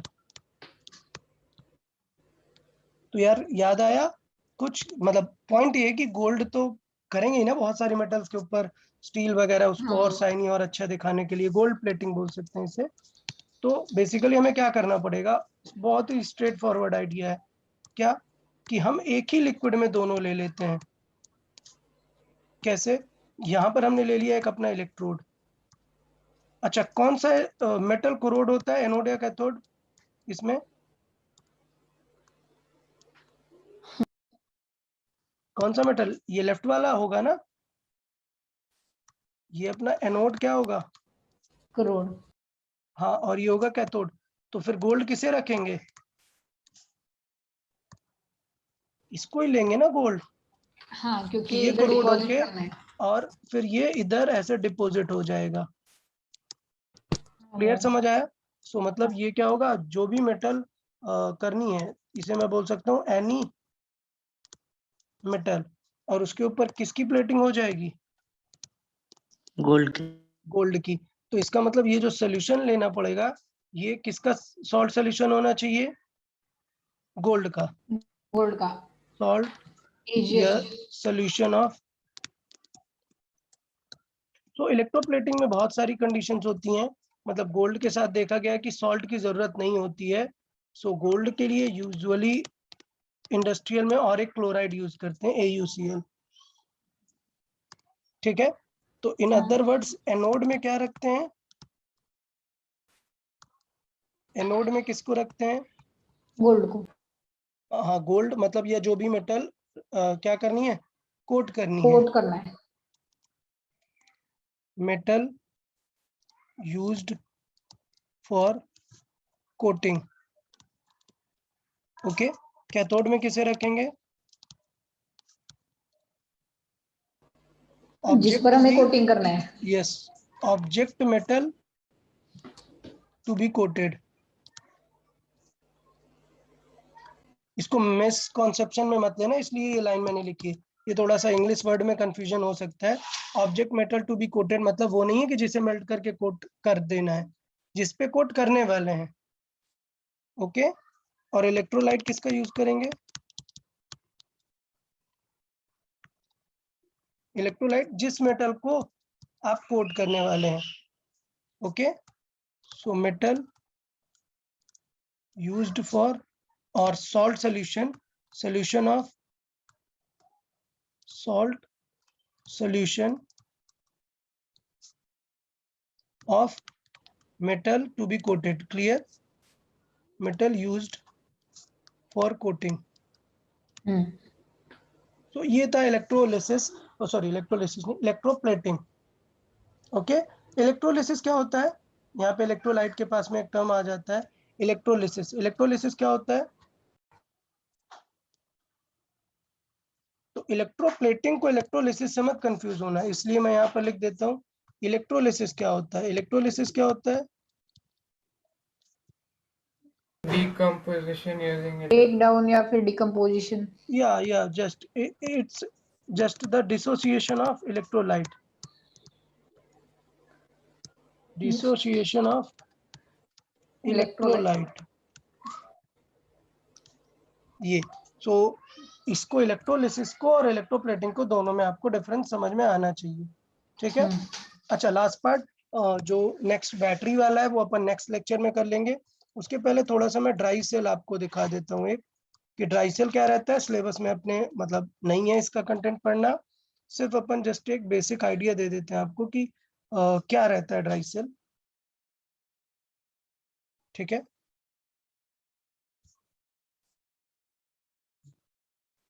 okay यार, ये फिगर दिख रहा है सबको ड्राई सेल का? हाँ।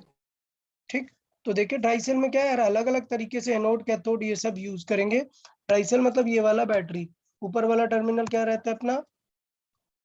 पॉजिटिव हायर पोटेंशियल, और नीचे वाला अपना नेगेटिव। ओके, तो इस पे ड्राई सेल पे अलग टाइप का कंपोजिशन यूज किया जाता है। देखो यहाँ पे इलेक्ट्रोड किसका यूज किया जाता है? Carbon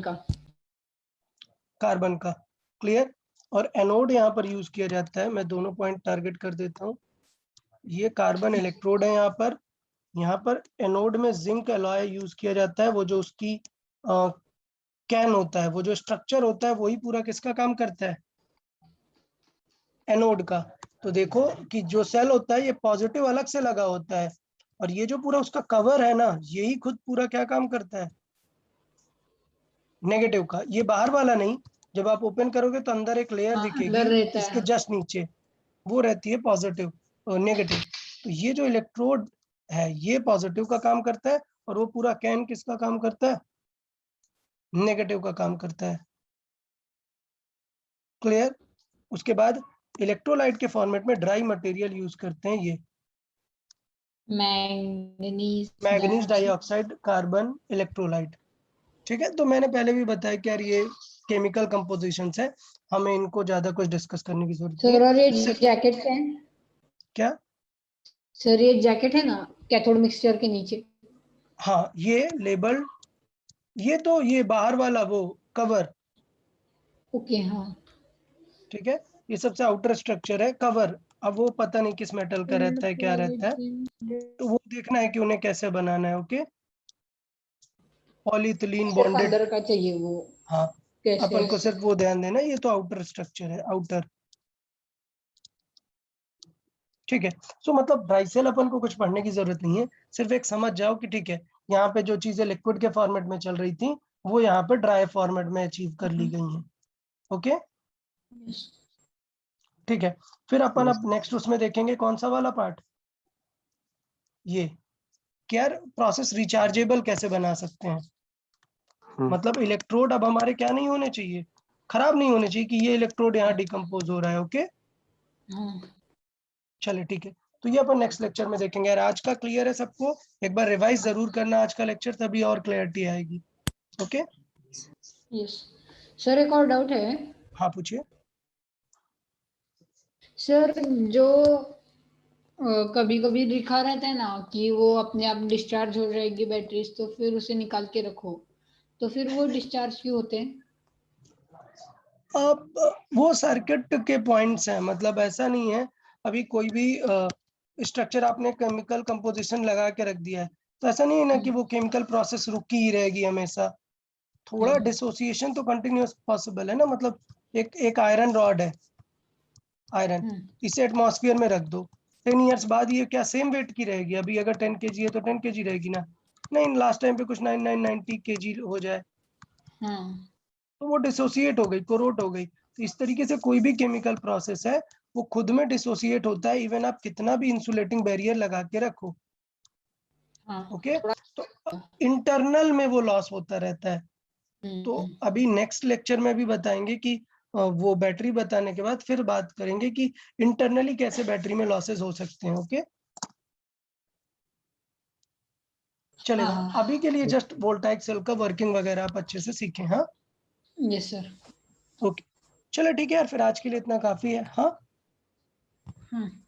okay okay then, bye bye everyone, bye bye sir. Sir thank you. Thank you bye bye all of you. Bye, sir. Thank you, sir.